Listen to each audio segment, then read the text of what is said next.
In the Second World War, he had a connection or lived in Florence, or he served in the military. But John Clark Adams definitely knew the town, he knew the Contessa, and that's how this lease came about.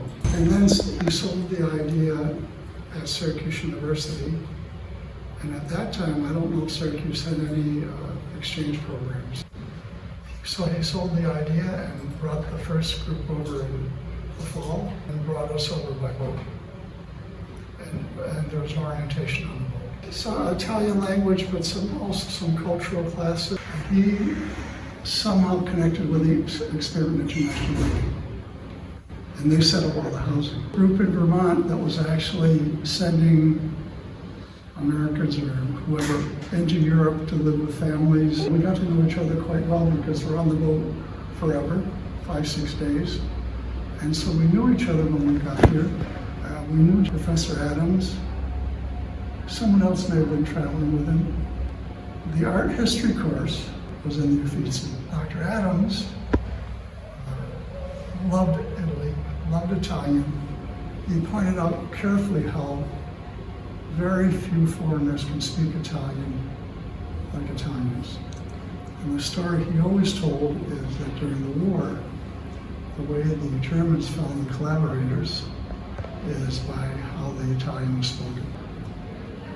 He also was an opera crazy man. And so somehow during the week, and it was I think it was a small group, maybe 30, 40, and we got to talk to him on a regular basis. You know, what's your aspirations? Why are you here? What are you going to do? And it seems to me that during the week, he posted the opera schedule, either Florence or Rome or Verona or Milano or Venice. And so come weekend, a couple of us take train tickets and go to La Scala. I can remember staying in a tiny youth hostel in Venice. And then as the semester went along, I decided I wanted a motor scooter. And so around the corner was a garage that repaired scooters. And I bought a scooter. And the school said, that's great, you can have a scooter, and we'll keep it for you in the backyard. And anytime you want to ride around the backyard without disturbing anybody, fine. And once school year is over, you can hit the highway, which I did. And I scootered Rome, Bari, crossed over to Greece, left the scooter in storage in Greece, and went to Israel on my own. Florence was the first time I was really away. I was in another culture. I just was amazed.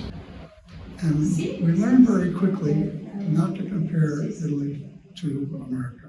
So the semester here was big learning. I've had a few others later on. And I learned to be a traveler, not a tourist. And not many people understand the difference.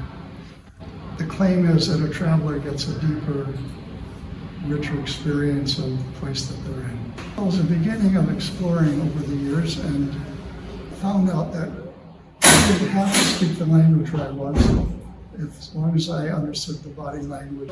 But when I left the school, though, that summer on a scooter, I could speak Italian. I actually wandered parts of Rome with a local Italian boy I met here.